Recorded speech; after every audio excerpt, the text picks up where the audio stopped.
Big boss ಇತಿಹಾಸಲ್ಲೇ ನಡೆಯಬಾರದ ಘಟನೆಯೊಂದು ನಡೆದಿದ್ದು ಭಾರೀ ಸದ್ದು ಮಾಡಿದೆ. Bigg Boss Tamil season -9 Bigg Boss Tamil 9 ನಡೆಯುತ್ತಿದೆ. ಅಂತಿಮ ಕೆಲ ದಿನಗಳಷ್ಟೇ ಬಿಗ್ ಬಾಸ್ ಇರಲಿದೆ. ಫಿನಾಲೆ ಹೊಸ್ತಿಲಿನಲ್ಲಿರುವಾಗಲೇ ಬಿಗ್ ಬಾಸ್ ಮನೆಯಲ್ಲಿ ನಡೆದ ಒಂದು ಘಟನೆ ಇಡೀ ವೀಕ್ಷಕರ ವಲಯದಲ್ಲಿ ದೊಡ್ಡದಾಗಿ ಸುದ್ದಿಯಾಗಿದೆ. ಜನಪ್ರಿಯ ನಟ ವಿಜಯ್ ಸೇತುಪತಿ ನಡೆಸಿಕೊಡುವ ಬಿಗ್ ಬಾಸ್ ತಮಿಳು -9 ನಲ್ಲಿ ಇಬ್ಬರು ಸ್ಪರ್ಧಿಗಳಿಗೆ ರೆಡ್ ಕಾರ್ಡ್ ಕೊಟ್ಟು ಶೋನಿಂದ ಆಚೆ ಕಳುಹಿಸಲಾಗಿದೆ. ಆಯೋಜಕರ ಈ ನಿರ್ಧಾರಕ್ಕೆ ಅಪಾರ ಬೆಂಬಲ ವ್ಯಕ್ತವಾಗುತ್ತಿದೆ. ಆಗಿದ್ದೇನು? ಬಿಗ್ ಬಾಸ್ ಮನೆಯಲ್ಲಿ ಟಿಕೆಟ್ ಟು ಫಿನಾಲೆಗಾಗಿ ಸ್ಪರ್ಧಿಗಳಿಗೆ ಒಂದು ಟಾಸ್ಕ್ ನೀಡಲಾಗಿತ್ತು. ಅದರಂತೆ ಕಾರೊಂದರಲ್ಲಿ 9 ಸ್ಪರ್ಧಿಗಳು ಇರಬೇಕು. ಯಾರು ಹೆಚ್ಚು ಹೊತ್ತು ಕಾರಿನಲ್ಲಿರುತ್ತಾರೋ ಅವರು ವಿಜೇತರಾಗಿ ಹೊರಹೊಮ್ಮುವ ಟಾಸ್ಕ್ ಆದಾಗಿತ್ತು.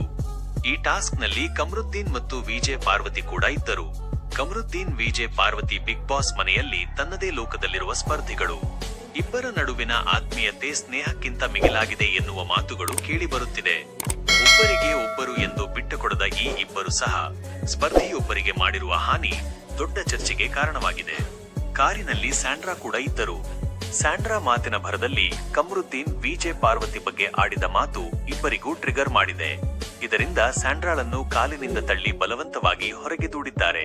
ಹಲ್ಲೆ ನಡೆಸಿ ದೂಡಿದ ಪರಿಣಾಮ ಸ್ಯಾಂಡ್ರಾ ಕಾರಿನ ಹೊರಗೆ ಬಿದ್ದು ಅವರ ತಲೆಗೆ ಏಟಾಗಿ ಪ್ರಜ್ಞೆ ತಪ್ಪಿದಂತಾಗಿದ್ದು, ಕೂಡಲೇ ವೈದ್ಯರ ಬಳಿ ಇತರೆ ಸ್ಪರ್ಧಿಗಳು ಕರೆದುಕೊಂಡು ಹೋಗಿದ್ದಾರೆ. ಸ್ಯಾಂಡ್ರಾ ಕೆಳಗೆ ಬಿದ್ದು ಒದ್ದಾಡಿದ ಸಂದರ್ಭದಲ್ಲಿ ವಿಕಲ್ಸ್ ವಿಕ್ರಮ್, ಶಬರಿನಾಥನ್ ಮತ್ತು ಗಾನಾ ವಿನೋದ್ ಸಹಾಯಕ್ಕೆ ಧಾವಿಸಿ ವೈದ್ಯರ ಬಳಿ ಕರೆದುಕೊಂಡು ಹೋಗಿದ್ದಾರೆ. ಪ್ರೋಮೋ ರಿಲೀಸ್ ಆಗುತ್ತಿದ್ದಂತೆ ವೀಕ್ಷಕರ ವಲಯದಲ್ಲಿ ಕಮರುದ್ದೀನ್ ಮತ್ತು ಪಾರ್ವತಿ ವಿರುದ್ಧ ದೊಡ್ಡ ಮಟ್ಟದ ಆಕ್ರೋಶ ವ್ಯಕ್ತವಾಗಿದೆ. ಮಾನವೀಯತೆ ಮರೆತ ಮೃಗಗಳಂತೆ ವರ್ತಿಸಿದ ಇಬ್ಬರ ಬಗ್ಗೆ ನಿರೂಪಕ ಸೇತುಪತಿಯವರು ಕೋಪಗೊಂಡು ರೆಡ್ ಕಾರ್ಡ್ ನೀಡಿ ಮನೆಯಿಂದ ಹೊರಗಡೆ ಕಳುಹಿಸಿದ್ದಾರೆ. ವೇದಿಕೆಯ ಕೆಳಗಿದ್ದ ವೀಕ್ಷಕರು ರೆಡ್ ಕಾರ್ಡ್ ಕೊಟ್ಟದ್ದಕ್ಕಾಗಿ ಕುಣಿದು ಕುಪ್ಪಳಿಸಿದ್ದಾರೆ. ಇನ್ನು ಸೋಷಿಯಲ್ ಮೀಡಿಯಾದಲ್ಲಿ ನೆಟ್ಟಿಗರು ಸಖತ್ ಸಂತೋಷ ಅನುಭವಿಸಿದ್ದಾರೆ. ಮನೆಯಲ್ಲಿನ ಸ್ಪರ್ಧಿಗಳು ಕೂಡ ನಿರೂಪಕರ ನಿರ್ಧಾರಕ್ಕೆ ಚಪ್ಪಾಳೆ ತಟ್ಟಿದ್ದಾರೆ. ಪಾರ್ವತಿ ಕಮರುದ್ದೀನ್ ಸ್ಯಾಂಡ್ರಾಳ ಬಳಿಕ ಕ್ಷಮೆ ಕೇಳಿದ್ರು. ನಿರೂಪಕರ ನಿರ್ಧಾರ ಬದಲಾಗಲಿಲ್ಲ. ಏನಿದು ರೆಡ್ ಕಾರ್ಡ್? ವಿವರಣಾ ಸೂಚಿ. ಬಿಗ್ ಬಾಸ್ ಶೋನಲ್ಲಿ ರೆಡ್ ಕಾರ್ಡ್ ಬಳಕೆ ಆಗಿರುವುದು ಕಡಿಮೆ. ಶೋ ನಿಯಮಗಳನ್ನು ಉಲ್ಲಂಘಿಸಿದವರಿಗೆ, ಸಹ ಸ್ಪರ್ಧಿಗಳ ಮೇಲೆ ಹಲ್ಲೆ ಮಾಡಿದ್ದಕ್ಕೆ ಹಾಗೂ ನಿಂದನೀಯ ಮಾತುಗಳನ್ನು ಆಡಿದ ಸ್ಪರ್ಧಿಗಳ ವಿರುದ್ಧ ನಿರೂಪಕರು ರೆಡ್ ಕಾರ್ಡ್ ಬಳಸಬಹುದಾಗಿದೆ. ರೆಡ್ ಕಾರ್ಡ್ ಪಡೆದ ಸ್ಪರ್ಧಿಗಳಿಗೆ ಯಾವುದೇ ರೀತಿಯಲ್ಲಿ ವೇದಿಕೆಗೆ ಬರುವ ಅವಕಾಶ ಇರುವುದಿಲ್ಲ. ಅವರು ಸೀದಾ ಮನೆಗೆ ಹೋಗುತ್ತಾರೆ. ಇನ್ನೊಂದು ಮಾಹಿತಿಯ ಪ್ರಕಾರ ಈ ಸ್ಪರ್ಧಿಗಳಿಗೆ ಸಂಭಾವನೆಯನ್ನು ನೀಡುವುದಿಲ್ಲವೆನ್ನಲಾಗಿದೆ.